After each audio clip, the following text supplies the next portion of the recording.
आज आपण बनवणार आहे एक फ्राईड राईस. ते आपण कसं दणक्यात तुम्ही शिळ्या भाताचाही बनवू शकता आणि चव आहे एक नंबर. तर मी घेतले 2 अंडी फोडून त्यात आपल्याला घालायचे आहे मीठ, हळद आणि चटणी आपल्या अनुसारानुसार आणि चांगल्या पद्धतीने मिक्स करून घ्या.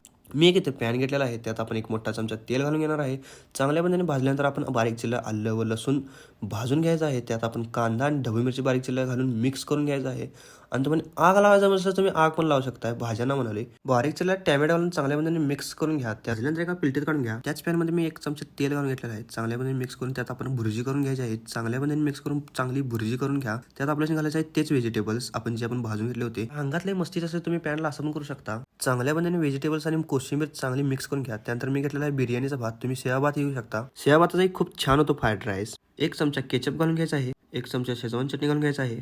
एक चमचा सोया सॉस, थोडासा गरम मसाला टाकलेला आहे. तुम्ही फ्राईड राईस मसाला पण टाकू शकता. त्यामध्ये मिक्स करून घ्या. तुमचा तयार आहे फ्राईड राईस. ट्राईट. व्हिडिओ पसंत आता लाईक करा, कमेंट करा, इंस्टाग्रामवरती फॉलो करा आणि युट्यूबवरती सबस्क्राईब करा.